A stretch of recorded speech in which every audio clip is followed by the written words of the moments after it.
I was looking to find out what the 5 stupidities are. The 5 stupidities, yes. Yeah, that's intriguing.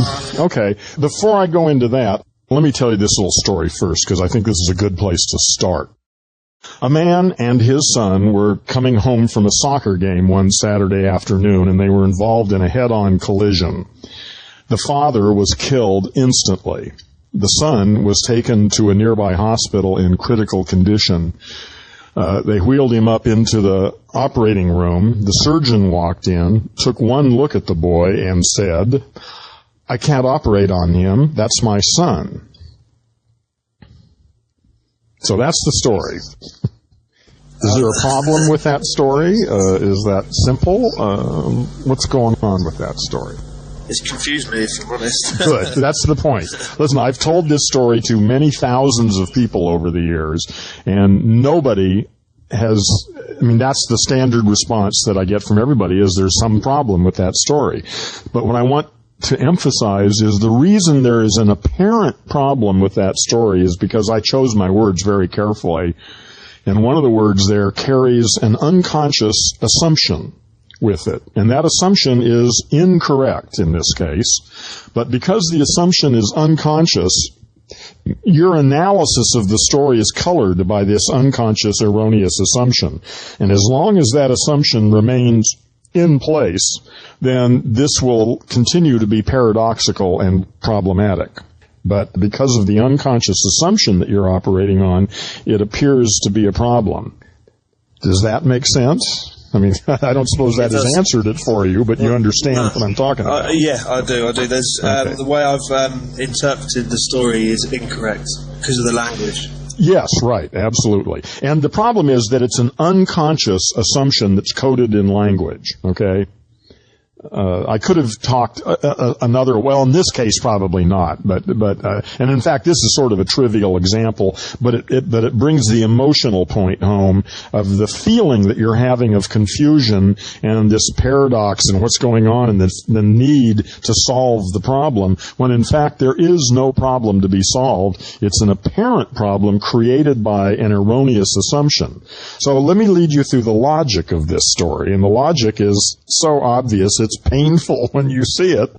Well, of course, this is less true than it used to be, but today, in 2010, most people have 2 parents, 1 male, 1 female.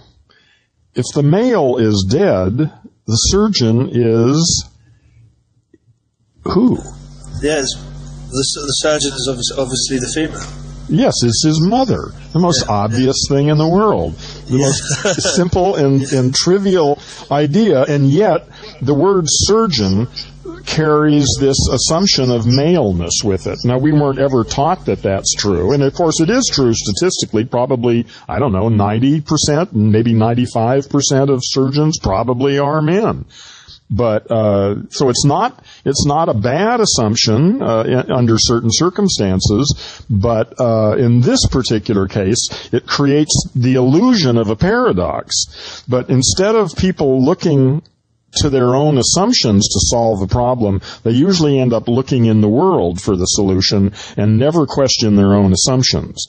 And so what Gendo is about, and what the 5 stupidities are all about, are about unconscious assumptions, unconscious erroneous assumptions that are imposed on our thinking because of the words we use. So the 5 stupidities, each one of them, in some cases a specific word or a group of words or a class of words, impose assumptions, erroneous assumptions on our thinking, but because it's all unconscious, people just go through life facing all sorts of apparent problems and paradoxes and things that really aren't paradoxes at all, but they have that appearance because people have this little voice in their head that's talking at them, and it's full of erroneous assumptions. So does all that make sense? It's so simple when it's pointed out. That's yes, of course. Very, very strange thing, yeah. Let me go on to the first and most dangerous of the 5 stupidities then. Yep. This word is the most common word in English. Do you know what it is? The. Yes. Right. Very good. How did you know that? Because there are a lot of, it's obviously, we use it in nearly every sentence. Yes, 1,000 times a day we formulate sentences with the word "the" in them. Most people, usually people land on that, but I get "I." "I" is a common word, and there are some other common words, but "the" is, without a doubt, it's like 5 times more frequent than the next most common word. It accounts for 6% of all printed English text. That's 6 words in 100. In a language that has 30,000 words in common usage and 500,000 or more total, 1 word accounts for 3 in 50. And in fact, it's carrying an unconscious assumption with it that is wrong about 90% of the time. Well, occasionally it's right, but usually it's wrong. So, rather than me just tell you what it is, I'm curious if you can think about the word "the" for a minute and try to figure out what it is that's so dangerous about that word. What is the unconscious assumption? It defines things. It gives it a certain definition when the definition can be, well, basically I'm finding it hard to articulate. I think I've got the grasp of that. But I think you do too. But let me give you some specific words. Let me give you another example. If I tell you to go into the next room and get me the green chair, how many green chairs do you expect to find in that room? Yeah, if there's more than one green chair, then which you'd one? be confused. Yeah, right. So when I say otherwise, I'd say get me a green chair. Yeah. Right. So the word "the" carries this assumption of singleness and exclusivity. If you say, get me the car out of the garage, well, I hope there's only one car in the garage or else we're going to have a problem. And the other thing is, have you ever done any computer programming? No, I haven't. No, okay. The reason I ask is because, you've probably worked with databases, though. Like, I remember a long time ago, when I first got a computer, I made a database of all the people I knew, and I'd add new people in there. And in a database, they have an option called a default value. For instance, since I lived in California, and almost everybody I knew lived in California, whenever I added somebody to my address book, when I got to the place where it said state, my database program would automatically put California in there for me. I mean, I told it to do that. Because I knew that almost everybody I knew was in California.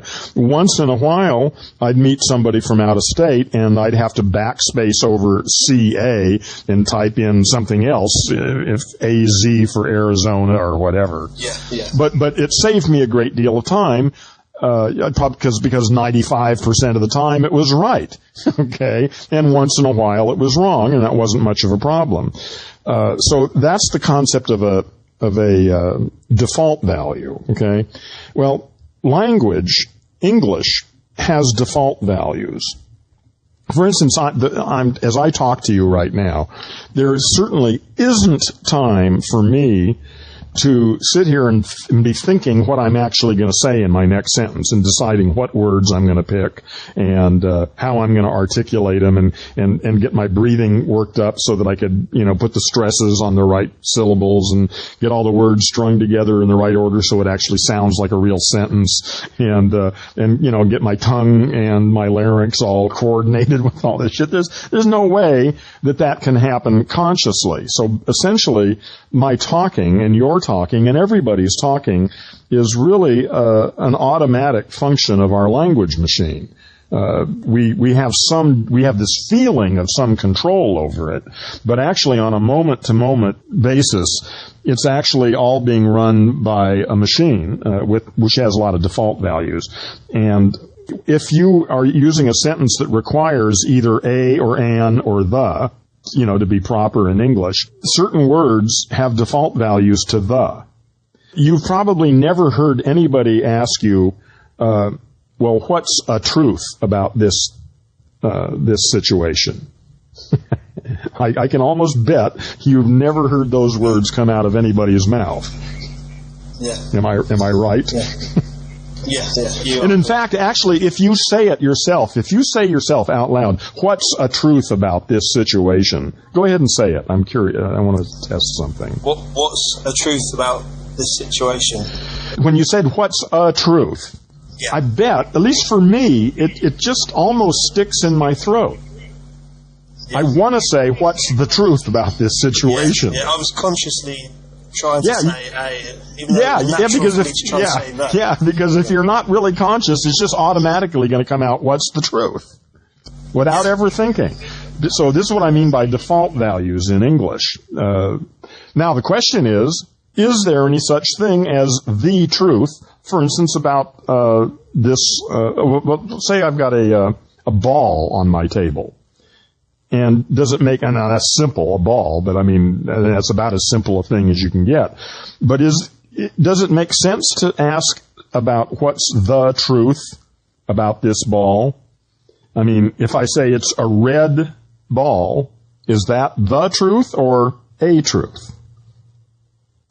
I suppose it's a truth, because if it's the truth, then it's all it is a red ball. It prevents it from being anything else. So it could be, it prevents it from being a wooden ball or a rubber ball. Or a big ball or a small ball. So I think I'm getting what you're saying here. So what it does is, when you're using the, or instead of say the truth instead of a truth, is that when you say the truth, it can only be that and nothing else. So another example I can use is, say, one thing we say is the universe, when it's actually a universe, because we don't know what else is out there. We only know what modern science tells us. So it isn't. We're saying the universe. That's all it actually is. What about the reason? What about the reason? What's the reason that something happened? Yeah.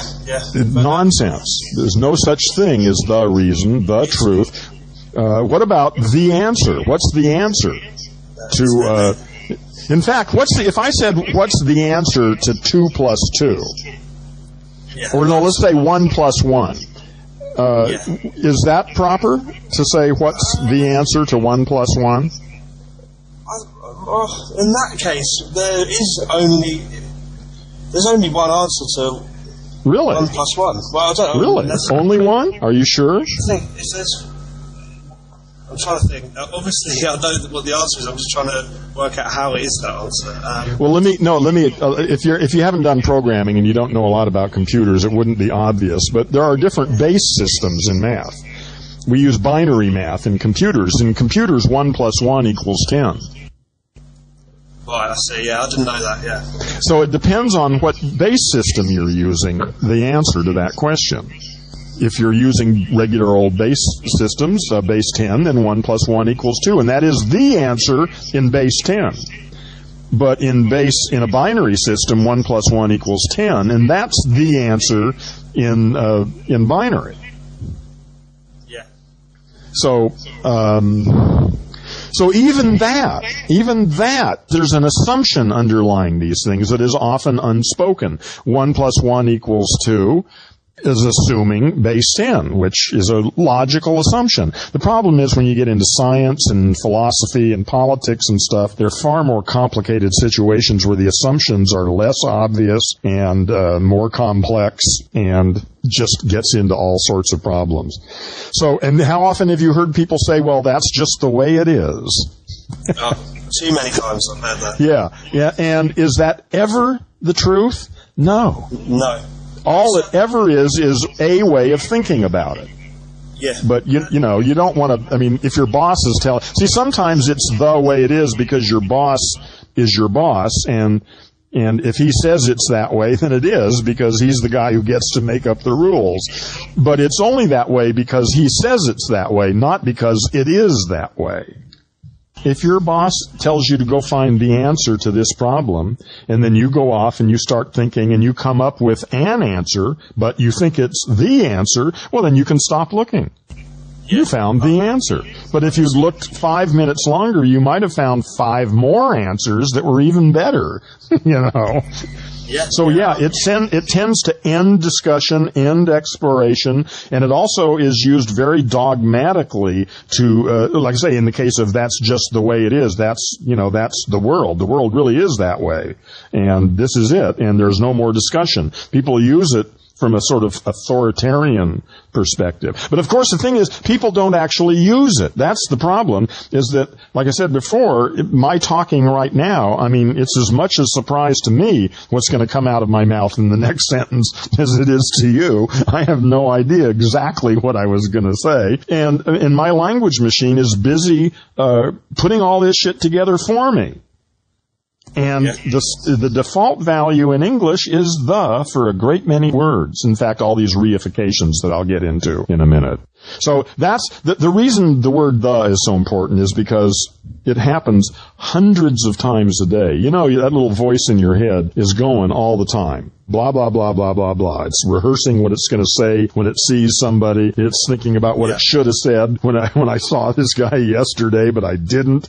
And it's thinking about what I'm going to have for lunch and what I'm going to do next week. And, you know, it's just this constant thing that's going on inside of our language machines. And the word the is just popping through there all the time, and it permeates our consciousness. It gives us this false sense of security that we know the answer, that we know the truth, the reason, the explanation. And we can sort of go through our lives in this sort of illusory sense of security that there's no justification for whatsoever.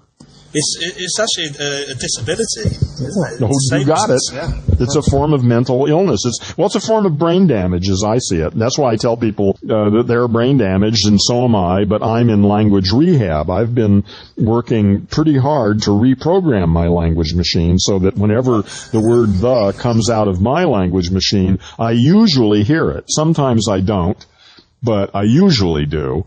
And then when I hear it, then I'm in a position to decide whether it's incorrect or correct. See, sometimes the word the is correct. It's not always wrong. But my studies indicate that it's wrong about 90% of the time. Yeah. 90% of the time, if we used a or an or some other kind of construction, that it would leave the situation far more open and useful for thinking. So that's the number one stupidity, and actually that's enough in itself to bring about the change, I think. I mean, the other ones are minor compared to that one. I'm at stage one in this. I can admit I've got the problem, and that's the first stage. That's the first. And I'll tell you how you can proceed. There's a very simple way to proceed. Now that you know it, and you have acknowledged that you're brain damaged, and that it is possible to do something about your brain damage, what you can do is, if there's any politician or philosopher or religious person on the media that you can listen to that you don't like, well, then listen to them and record it, actually, and listen to the way they use the word the. Well, like I say, if it's someone you don't like, then you're more prone to hear this stuff. You begin to train your brain to hear these words. So you don't have to really listen to their argument. You just listen to the word the. And then when you hear it, then play it back and listen to that part. And then ask yourself, did they consciously choose to use that word? Or did their language machine just put it together that way for them because that's the way they're programmed, and then they believed it because that's what came out of their mouth, and therefore it must be true. And they're brain damaged like the rest of us. It's not like they're evil. They were damaged when they were children by their parents, by being taught English the way they were taught and the way we've all been taught. You can spend a couple weeks doing this, maybe 10, 15 minutes a day. There are plenty of places on the internet where you can listen to people on YouTube and stuff. And spend like 10 minutes a day just listening to people that you disagree with, and listen to the way they use the word the. The reason I suggest that is because if you do that for a couple of weeks, well, and it may not even take a couple of weeks, it may not take any time at all, because eventually what's going to happen is you're going to start hearing it coming out of your own mouth. And that's when you know you're beginning to really get it. It's easy to hear somebody else abuse the, but you already caught yourself once using it. So that's the thing, is begin to notice how your own language machine automatically throws the word the in there for you. And there is a lot you can do about it. You can begin to reprogram your language machine, but it begins by becoming aware of it and actually getting that voice in your head isn't you. That voice in your head is just your language machine, and it's been badly programmed. And once you begin to observe it and pay attention to it, that puts you in a position to reprogram it yourself, so that either the word "the" doesn't come up as often, or when it does come up, and this is really good enough, when it does come up, you hear it and are prepared to reformulate it if it's important or necessary. And you can just see how people use it to justify their self-righteousness when they think they know the truth. They know how the world really is, the way it is, the answers, the explanations. And I think you used a great example of Alex Jones there. I think the first thing I can do is because he thinks he has all the answers. Yes, he knows the truth. Just ask him. For example, he thinks everything that's going wrong is the elite. Or maybe one of the specific things that are wrong are done by a elite, not the elite. Yes, any number of elite groups. Yeah, the whole idea that there's one group out there that's running everything is absurd. Ridiculous. Yes. I mean, there are plenty. There are thousands of elites all competing and trying to control everything. Perhaps Alex Jones needs to go on a gender course anyway, doesn't he? And it's pronounced Gendo. Actually, it's a hard G. Sorry. Gendo. That's all right, no problem. Gendo. I understand. To be honest, I've never thought of it like that at all. That's good. Well, of course, none of us have. I didn't invent this myself. I actually read this in a book. I think one of the most important books that's ever been written. And, it's on Jacques' reading list. It's a book called Science and Sanity by Alfred Korzybski. Everybody I know who has read the book agrees that it's one of the 10 most important books that have ever been written. Another book I want to read is The Tyranny of Words. A lot of people talk about that as well. Yeah, that's sort of a warmed-over reaction to Science and Sanity. Korzybski was his teacher. Right, I see. And that book wouldn't have been... I mean, it's a good book, and it's good in the sense that it's not difficult. Korzybski's book... unless you're a good reader. Some people are readers and some people have trouble with difficult reading, So it makes a difference. But Korzybski's book is a little bit difficult and it's long. It's like 850 pages. And The Tyranny of Words is very good, though. You're right. That might be a good place to start. You don't really need to read Korzybski. I just brought it up because he mentions in there, sort of in passing, the word "the" without really going into it. But when I read that and started thinking about it, I realized how prevalent that is and how, and of course Korzybski was writing in 1930. So, I mean, that was in a whole different universe, almost 100 years ago now. Yeah. So, like anything else, language evolves as well, doesn't it? Even though it is still, we're still using very, prehistoric, let's say, language. It does evolve still. The principles are still the same as what they've been for hundreds of years. Yeah. But the style of writing in 1930 was quite different, and so I think Chase wrote his book in maybe in the 40s or 50s. I don't remember now. So his style, and Korzybski, was from the aristocracy in Poland. He was a Polish mathematician and engineer, and he was Count Alfred Korzybski. So he was from one of the aristocracy of Poland. So his style was a little strange, I guess, for most Americans. Yeah. But in any case, he was the first guy who had written about the word "the," and he didn't seem to give it much importance, and I didn't at the time. I noticed it and I thought it was, but it wasn't maybe for 20 years later that all of a sudden I started, I don't know how I came into all this stuff, but I realized that single word just colored everybody's view of their understanding of the world and how dangerous that little word really is. Well, let me give you the other 4 stupidities, because they're relatively simple and don't require, 3 of them are really simple and don't require any real explanation. They're also quite common. Actually, before I do that, I want to get I want to get a URL and put it in here. Hold on.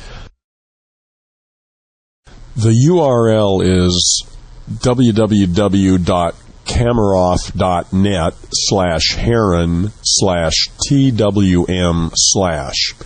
And that's Kamarov, KAMAROV.net/heron, HERON/TWM/.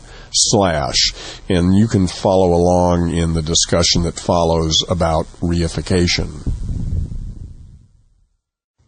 Okay, if you'll go to that link, what I want to talk about is one of the stupidities called reification. Okay. So, yeah, I'll actually do the test. And it'll say do it for you, so you don't actually have to randomly pick them. If you just say do it for me, it'll do it anyway. Okay, yeah. And now if you would read that, I'd be interested to see what it says. Okay, yeah, the title is The Wisdom Machine, Superstition and Judgment. There is no coherence without tradition. The time fast approaches when production will no longer be able to withstand the forces of humility. Until now, people have been content with mere truth, but now we must move beyond temptation to equilibrium. For we must always remember that the fundamental force behind simplicity is not defiance, but virtue. And of course, we all know that the convergence of participation and insanity leads inevitably to greater faith. The age of reason has arrived. Which side are you on? Oh, that's a good one. I like that one. Yeah. Okay. Well, now, the reason this works is this is an example of the problem of what I call I didn't make this word up. I don't even know where the word came from. The word is reification. And what it talks about is there's a problem in the noun structure of English. Do you remember what you were taught about what a noun is when you were in grammar school?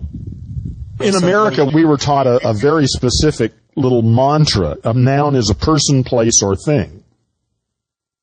Yeah. And so it's like almost everybody in America will just automatically regurgitate, a noun is a person, place, or thing. Yeah. But that's just simply not true. It depends on how you want to define the word thing. See, I would say that in order for something to be a thing, then you have to be able to put it in a bucket. It may be a big bucket, like a mountain is a thing, but if you had a big enough bucket, you could put the mountain in the bucket. But words like these in this reification problem, novelty, science, judgment, compulsion, reality, tragedy, illusion, those are not things. Yeah. There is no such thing as love. There's no such thing as knowledge. There are, those are words, just like the word, spoon is a word that refers to this thing on my desk here, okay?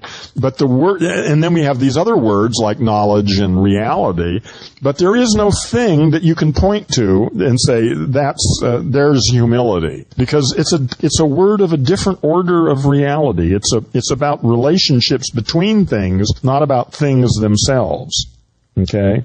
But the problem is in English that distinction is lost, and people get into arguments about what democracy is, or what science is, or what truth is, or any of these things. When in fact, see, if you and I have an argument about my spoon here, well, I'll bet you any argument you and I have about this spoon, if you and I were both here in the room together with this spoon, we would have no more argument.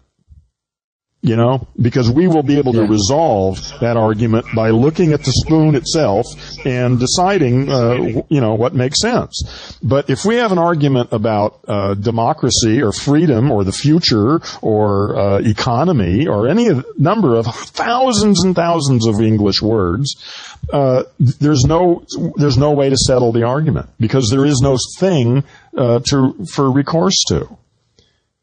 But because people don't think about it in those terms, people actually look for love the way they look for their keys.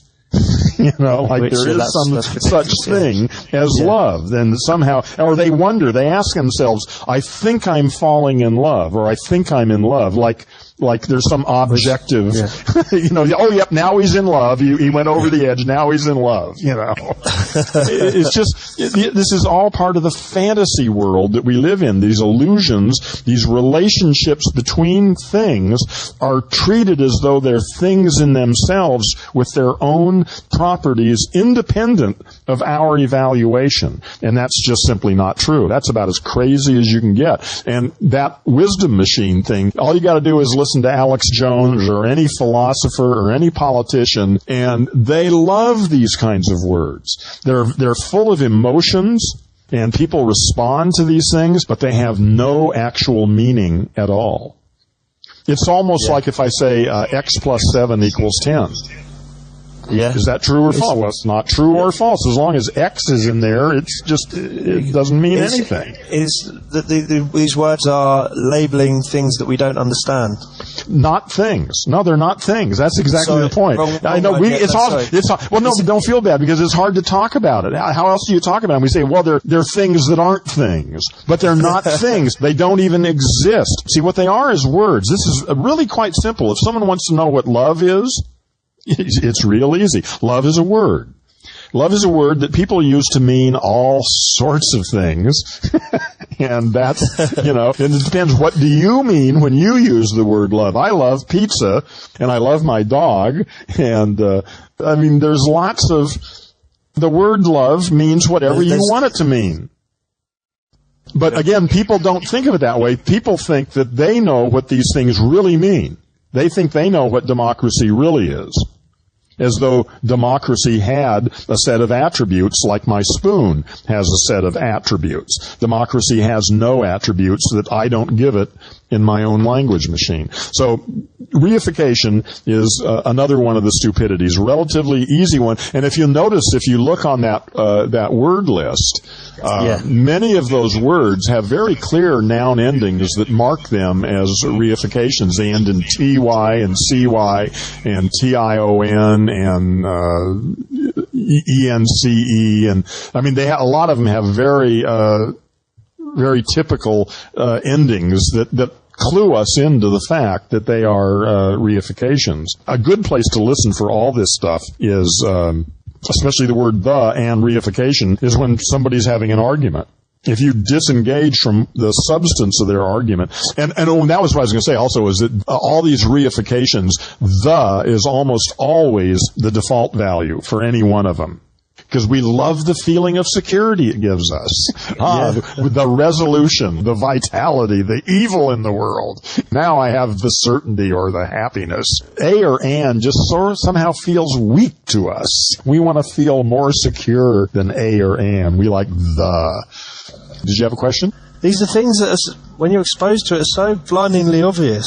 Yeah. The thing is, you've already known everything I'm going to tell you, except for one of them, you already know. But the thing is, you don't know that you know it. And there's a big difference between knowing something and knowing that you know it. Now that you know these things, it puts you in a whole different position. You already knew this thing. Yeah, right. Yeah, let me give you two more that are really obvious, way more obvious than this, but one we don't think about very often is dualism, two-valued logic. We love to divide the world up into two mutually exclusive opposites. Is he a good king or a bad king, Daddy? You hear it all the time. Is it this or that? The word "or" is the key. They present a choice between two mutually exclusive opposites. It must be one or the other. The problem with this is, and there are some cases where the world really is divided that way, but the problem is they project this this dualism out into the world as though the world itself is actually divided into good and bad, or light and dark, or whatever. When in fact, two-valued logic is an aspect of my analysis, not the world itself.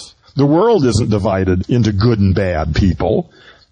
It's my analysis that goes out there and grabs people and puts them into one box or the other. The world itself isn't divided that way. It's an aspect of the system I use to analyze the world. So the problem with dualism, and with the next one also, is that we project our own thinking out into the world and then treat the world as though it's actually divided along the lines of our own analysis, which is just as crazy as you can get. Imagine if science was stuck with the concepts of hot and cold. Well, duh. That's okay. If you live in a climate where it's really cold, and you could say, is it cold or hot today? Well, that might be all right, but for general descriptions or a first approximation. But for science, no. You use, an infinitely graded scale. And then you don't care whether it's hot or cold. It's 34 degrees centigrade. Who cares whether it's hot or cold? It's just what it is. So two-valued logic is another. That's it. Go ahead. Yeah, I was going to say, it creates us to pigeonhole things. So, it's either capitalism or it's communism. It couldn't be something that's, maybe could be a mix of both. Or it could be 3% capitalism, 14% socialism, and the rest a bunch of other shit that we don't even have names for. So then, which pigeonhole's that in? There isn't one. Again, it's a good debating technique, and people use it again because they'll try to divide the world into two really mutually exclusive opposites and make you choose between them, and then they set it up so one of them is just obviously stupid and wrong. So that you only can really choose the one they want you to choose. So that's a relatively simple one. And you already knew this. But again, once you begin to see this, and especially as you listen to other people speak and you realize that it comes out of their mouths, out of their language machines totally automatically, but then they end up believing it themselves. They actually believe that the world is divided into good people and bad people, or whatever that situation they're in. They end up thinking that this projection of their own mind is projected out into the world, and then they treat the world as though it's really that way. And that's just crazy. One more thing on that is that, would you say then it's fair to say that our language has created our political systems in the sense where we in the UK have Conservative or Labour, or you have Democrat or Republican? Would you say that's down to language? Nothing's ever quite that simple, but that's certainly part of it. The thing is that language, it's not the reason. Yeah, very good. Reason, But language touches every aspect of human behavior: family relationships, business, science, politics, religion. There's no area of human behavior that isn't touched by the insanities of language. So it's there everywhere. Occasionally, two-valued logic is correct. It's almost never correct in the physical world, like in sciences, but it is often correct in the human-made world. For instance, it is true that you are either married or you are divorced. And that act is defined as a certain legal thing. When a certain paper gets signed by somebody, you are married. And there's no in-between. There's nothing vague about it at all. You're married when that piece of paper gets signed. Now, maybe it's vague while you're signing the paper for 2 seconds. It's indeterminate. But once you've signed it, that's it. You are married. And then once you get a divorce a few years later, and once that paper gets signed by somebody, then you are no longer married. Even dead, death is no longer that simple anymore. It used to be sort of simple, and sometimes it is. I mean, if you're blown up by a stick of dynamite, I guess you're dead. There isn't much question about that. But I mean, there are a lot of subtle cases now where it's not clear at all. But again, in the human world of ideas and in mathematics and places like that, two-valued logic has a place. In logic, in lots of places, two-valued logic is okay. It's just that it's not okay in almost all circumstances having to do with our sensory experience. It's almost never true. Okay, so we've covered 3. The word the, which is the most important and obvious of them, reification, dualism, and the next one, again, is something obvious and simple as dualism. I mean, like I say, there's nothing you didn't already know about that. And there's same with the next one, absolutism. The words all, every, no, none. Anyone who says something about all Frenchmen or all anything is just nonsense. It may be 99.5%. Absolutism is almost always wrong, but it is true in the human-invented idea world and in mathematics, again, where absolutes can apply. It's just that, again, when you're trying to talk about your experience in the real, not the real world, but the perceptual world, where absolutism fails, almost always. I wouldn't say it's always wrong because that would be a stupid thing to say.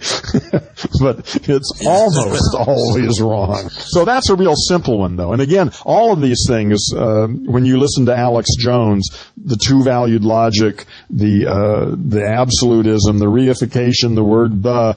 And the beauty of this is you don't even have to begin to deal with the actual substance of an argument. You know, you can cut all sorts of nonsense without ever even looking at the substance of an argument. I mean, all these words invalidate whatever the hell they're talking about. It doesn't make any difference what they're talking about. Okay, so that's 4. The 5th one is problematic, and it's not easy to explain. It's easy to tell you how to deal with it, and it's the concept of identity. And the way it actually works, and this goes back to Alfred Korzybski's book, Science and Sanity, which is really the central idea, or one of the central ideas. Listen to me. The central. See how easy that just came out of my mouth? Yeah. It just flowed right out without me even thinking. You're aware of it, though. So well, I did catch it, so that's good. Yeah. But I mean, see, that's what I'm saying. That's what we're up against, how unconscious our language machine is. It just, after all the years that I've been working on this shit, that stuff still just comes flowing out of my mouth without any problem at all. Anyway, in Earthling, English minus the 5 stupidities, there is no verb to be. The word is, am, are, was, all that, except as helping verbs. Occasionally they're okay. But you can't really say what something is. And if you think about it for a minute, it becomes quite obvious. If you and I are driving down the street and you point to a tree and say, what is that? And I say, oh, that's a palm tree. What do you know now about that tree that you didn't know before? Nothing. Nothing. All you know is what it's called. A label. Yeah, you've been told that I call that a palm tree, but you don't know anything about it. If you want to know something about what that tree is, you're probably going to have to go to Wikipedia, and learn a little something. And we say, if I tell you my next door neighbor is an asshole.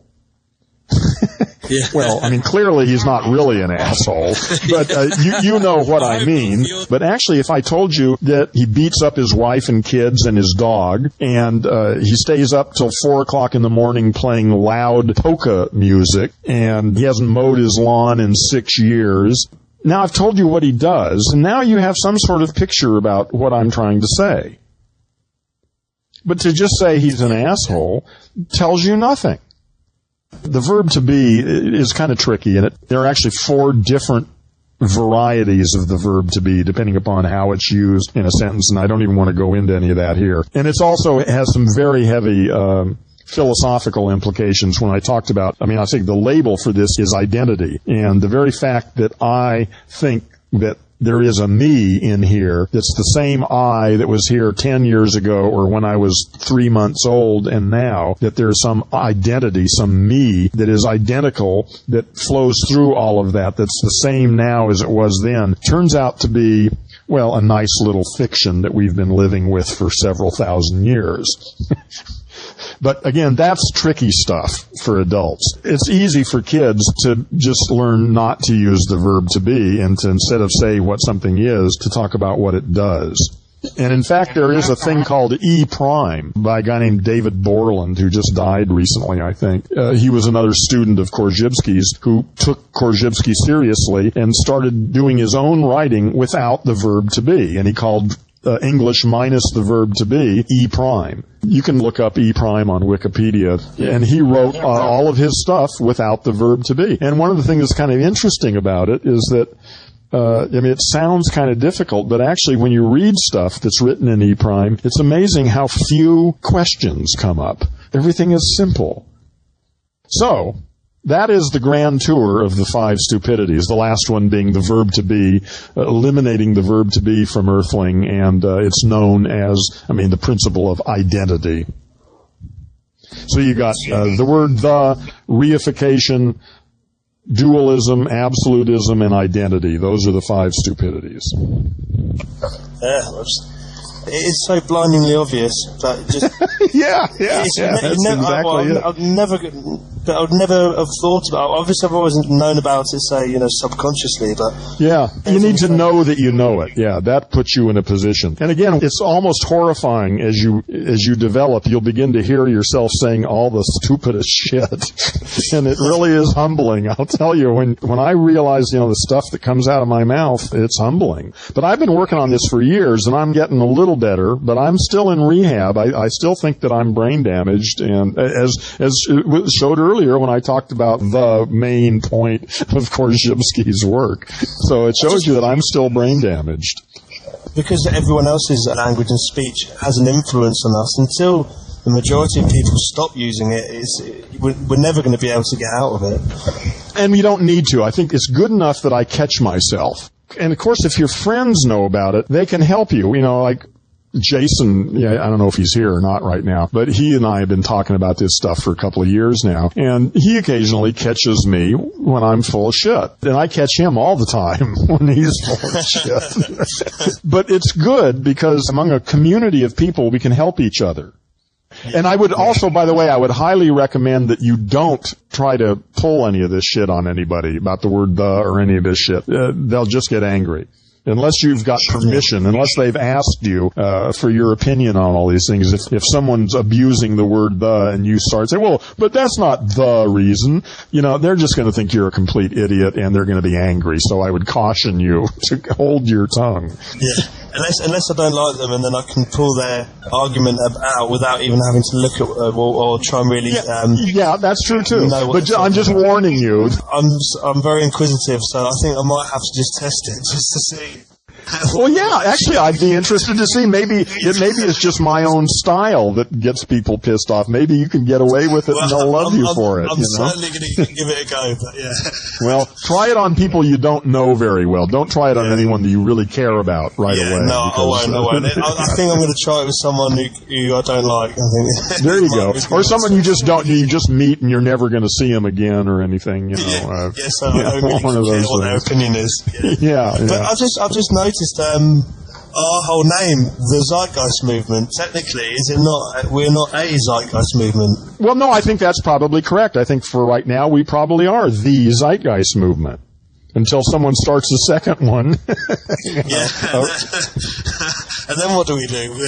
Well, then we can be a Zeitgeist Movement, or the first Zeitgeist Movement, and they can become the second Zeitgeist Movement. That's a good one. Yeah. Yeah, see, the word the is appropriate sometimes. Listen, if you go blind in one eye, it's possible that you'll go blind in the other eye. And that makes sense. And in fact, that particular example was the first time that I realized that I had actually reprogrammed my own language machine. I was a big fan of boxing for years, and there was a real famous boxer called Sugar Ray Leonard. I don't know if you've ever... Yeah, I do. Yeah. You do know who he is? Okay. Well, anyway, he retired because he had a detached retina in his eye. And so he had to retire. And then like 2 years later, he'd had surgery on the eye. He decided to come back and start boxing again. And a lot of people thought that was a really bad idea. And I was explaining to somebody this, and I said to the guy, a lot of people are worried that if he gets hit too much, he already had it in one eye and he might get a detached retina in another one. And that was what just automatically came out of my mouth. And the guy I was talking to looked at me like I was crazy, and I heard it come out too. And I stopped too. As the minute I heard it, another eye. How many eyes does this guy have? So there's a case where the would have been appropriate, but I actually had disrupted my normal functioning enough that that's what came out automatically from my language machine that time. And I was so happy. I mean, I was just blown away that I'd actually said that. But then again, like still here, this is like 20 years later, and I'm still talking about the main purpose of Korzybski's book. So it's a long job. Yeah. But it's admitting it is a first step. Well, there may be such a thing as the first step. Maybe that might be possible. Because the stages, I'm just going to use it. I'm conscious of it, but I'm just going to... Well, that's the thing, is you're sort of stuck with it now. So we're going to see whether I have sufficiently infected you so that the infection holds. It will. Well, I'm really going to be looking forward to seeing how the infection proceeds over the next couple of weeks and months. I think what's going to happen now is that anyone I speak to, I'm going to be thinking, his language is he's a victim of his language. Yeah. And tell me, the best one. Well, the most common one certainly is the word the. You hear it hundreds and hundreds of times a day, and it's almost always wrong. Sometimes it's not real far wrong. Sometimes it's just sort of maybe not that really important. And again, this kind of pickiness about language, I don't want to suggest that all of our communications need to be devoid of these things. For me, earthling is only important when I've got a problem to solve, when I'm actually trying to do some serious thinking. If I'm out to dinner with some friends and we've had a couple glasses of wine and we're talking all sorts of stupid shit, I don't care about any of these things. They're trivial. They don't make any difference. When this becomes important is when you're angry or when you're fearful or you're upset about something and there's some problem you're facing that you need to deal with. That's when this stuff is really important. Or in political discussions, like I say, all the people that are pundits that get on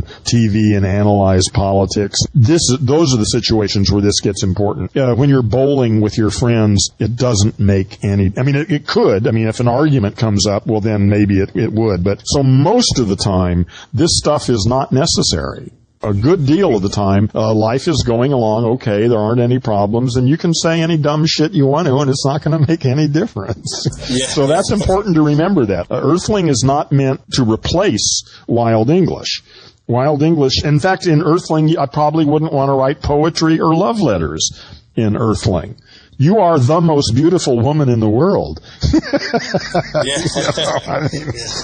To me, right now, this language stuff is important primarily when you need to do serious thinking. And if you're smart, if your life is going relatively well, you shouldn't have that many problems. So you can afford to just say all sorts of stupid shit as long as it doesn't get you in trouble. But then the thing is, was the moment, for me, see, the way it works is the moment I find myself getting angry or fearful or upset for any reason. I mean, normally I'm okay. But every once in a while I notice that I'm unhappy about something. And so the cue is when I notice that I've got a problem. At that moment is when I switch into Earthling. I start listening to my own language machine, and inevitably what I find is that I've been caught up in some stupid story and swept along in this story, and it's just full of all of these things. Yeah. And once you can make be able to analyse it in that way, the problem or whatever that it's made, it just disappears. Yeah, I see. Yeah. And actually, once you break the identification with the voice, that's really it. Is once you get that voice isn't you, it's just your language machine, and that you've gotten caught up in it, sort of hypnotized. Like I say, I go in and out of that trance probably 100 times a day or more. I'm swept up in it. But again, most of the time things are okay. But when it malfunctions, then I get angry or something, and that's when I switch into Earthling and realize I got caught up in the story again. Would you think it's fair to say that it may be that Earthling, or the change in our language machine, is going to be one of the last things to change? Well, I don't know. I don't think it. I don't even think about it in first or last. It's just one of the things that I think the planet would be better off if people were able to think clearly without unconscious assumptions. Yeah. And I think probably that's going to come out more through the next couple generations of children. There's really nothing in here that any 10-year-old couldn't understand. And if a 10-year-old learns this before the age of puberty, then they will be inoculated for life against certain kinds of stupidity and unconsciousness. So I think that that's really what I want to do, is create curriculum for children. It's really simple. You just have to say it a couple times and then reinforce it over a period of time. And kids will love this because, they'll be able to call their adults on their own language use. And once kids know this, they won't be fooled by all this nonsense. And who knows what they could do then.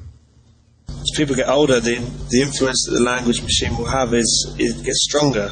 I'm presuming, but... Well, actually, I don't think it gets strong. Well, maybe it's right. It's just that by the time most people are hit their early 20s, they're pretty much brain dead. They are set. The way I say it is they're stuck in their story. They've developed this story in English in our cases, and that story isn't just the story that their language machine constructed. They actually think they know what reality really is. And they feel comfortable with that, and to question that makes them very nervous, and so they just simply don't. If they have any questions that make them nervous, they turn on the television. That way they don't have to think about it. So I don't know if they're any more stuck, but my sense is that it is possible for someone above the age of 15 to actually totally transform the way they think, and that does happen. But it's just relatively rare for an adult to have a real strong rebirth of identity. Although it does happen, and I suspect in the future it'll happen more and more as the old system gets shakier and shakier. Some people will get more conservative, more stuck in their old ways, but other people will begin to re-examine things. So, we'll see. Yeah, there'll be a much bigger division. Yeah, I think so, yeah. The lines will get drawn very sharply, perhaps. I'm relatively optimistic that we really are in the process of creating a new world. The question really is, how ugly is it going to have to get before we wake up? And I'm afraid that the answer to that may be it's going to get really ugly, that there may be a great deal of death and destruction over the next 30 to 50 years. But maybe not. Maybe we'll wake up soon enough to avoid some of the more horrible scenarios. Yeah. But I'm fairly confident that on the other side of whatever tribulations are coming, we will be a new planet and a new species. Yeah. Let me share one more idea with you, because I think this is an important part of at least the way I think about things in my story. I don't see it as a war between the old way and the new way, or that the old way is bad and that the new way is good. I use a biological metaphor of metamorphosis, that a caterpillar turns into a butterfly. And that's a process. That first you've got a caterpillar, a good caterpillar with lots of legs and a big fat juicy body, and it's going around, and all of the cells of its body are committed to doing caterpillar business. There are leg cells and skin cells and, all these different cells doing what it takes to make the caterpillar a good, healthy caterpillar. And then the time comes for the caterpillar to turn into a butterfly, and literally the caterpillar starts to fall apart. And it starts with one cell. At some point, every cell in the caterpillar's body is doing caterpillar business. And then one day, one cell somewhere starts doing some different stuff. And then maybe that's the first one, and then there's another one, and then there's another one, and then eventually there's a whole bunch of stuff, and it looks like the caterpillar's falling apart. But the caterpillar isn't bad, and the caterpillar isn't wrong. The caterpillar is the caterpillar, and it has its time, and then its time is over, and the time for the butterfly is here. And so that's the way I kind of view this, and that we, all of us people, most of the people on the planet right now are still doing caterpillar business. And that's okay. I mean, it's important that the caterpillar doesn't fall apart too quickly, or if it does, there won't be a butterfly. So the process has to proceed in an organized way, or at least in a way that permits the whole process to go forward. But there's a growing number of us now who are doing butterfly business and who are not interested in the caterpillar anymore and want to participate in creating the butterfly. But we don't have to be against the caterpillar for that, or say that the caterpillar is wrong. We should support the caterpillar, actually. We want the caterpillar to keep doing its job while we're busy building the butterfly. It's important to remember that at the end of the summer, if you go out into your yard, you are likely to see a couple of chrysalises that never became butterflies. That does happen. Something went wrong, and the caterpillar did fall apart, but there wasn't a butterfly. And there are no guarantees for us here. I'm optimistic, personally. I think, I don't know what odds, but I'd say, way up in the 90s, I'd say I'm pretty sure that this is a healthy Earth and it's doing its thing just right. But there aren't any guarantees, so we do have to pay attention, I think. Yeah. We are obviously doing massive damage to the Earth, but the Earth will fix itself. It's us that are... Well, I'm not even sure it's really damaged. We're changing it. For sure, we're changing it. Let me tell you another story then, okay, about the first great ecological disaster on this planet. There was a time when the highest life form on this planet was anaerobic bacteria. They're single-celled bacteria. There was no oxygen in the atmosphere. There was a methane, probably. They don't know for sure, but they think it was pretty much a methane atmosphere and anaerobic bacteria. And anaerobic bacteria formed these huge mats, sometimes meters thick. Billions and trillions of these one-celled bacteria clumped together in these huge mats. And that was the highest form of life on this earth. And then something happened, and some weird shit started to happen called blue-green algae. And blue-green algae were very different than bacteria, and they gave off oxygen as a product of their metabolism. But oxygen is a deadly poison to anaerobic bacteria. Anaerobic means no oxygen. That's what it means. And these blue-green algae started to reproduce and give off oxygen, and the oxygen was killing the dominant life form on the planet. And eventually, of course, the blue-green algae dominated, and there still are anaerobes. They live some of them live inside your intestines in an environment where there is no oxygen. Some of them live deep underground, and they still are around, but evolution left them behind. And one of the reasons is that the metabolism, anaerobic metabolism, is a very low energy metabolism, and aerobic oxygen metabolism is a high energy reaction that allowed multicellular organisms to take shape. Anaerobes could never have formed multicellular organisms because of the limitations of the amount of energy that is released in their metabolism. Blue-green algae and their descendants were able to start forming multicellular life forms. You and I are the descendants of the smog creatures. They wiped out 99% of the life on the planet so that evolution could proceed. So if they had had an EPA around back then, they would have put those blue-green algae out of business right away, and we'd all still be very happy anaerobic bacteria. So my heart and my sympathies are with you. I hate it when I see the destruction of environment and what's happening to the rainforest and the animals and the polluted water and all that shit. I hate that stuff. I love to see a pristine planet. But I also understand that maybe we don't really know what's going on here. Maybe we're here at this time of transition when the old way is disappearing and a new way is emerging. And we don't understand it. Yeah. I love this Charles Darwin quote, and I can't remember the exact word for word, but it's, it goes, it's not the strongest of species that survives, nor is it the most intelligent, but the ones that are most responsive to change. Hence, when you were saying that when from the anaerobic bacteria not died off, but got overtaken by blue-green algae, blue-green algae were able to respond to the change, whereas the anaerobic bacteria wasn't. Yeah. Well, actually, the blue-green algae actually instigated the change. They not only responded to it. Well, there was a little bit of both, actually. It's not quite that simple. And actually, I need to study that a little more. I mean, I got the general outlines correct, but I wouldn't want to get quizzed by somebody who was really knowledgeable. No. I'd be in trouble, probably. Well, when I see Earth as a living organism undergoing metamorphosis, and assuming it's healthy and it's doing what it should be doing. We've been through a number of mass extinctions in the geological record. There have been 4 or 5 of them when more than 70% of the species on the planet were eliminated. And here we are. It's clear we're in a mass extinction right now. There's no doubt about it. We are in one of those mass extinctions. We're losing lots of species every day now. And we don't even know really what we're losing. But the Earth has been through this many times.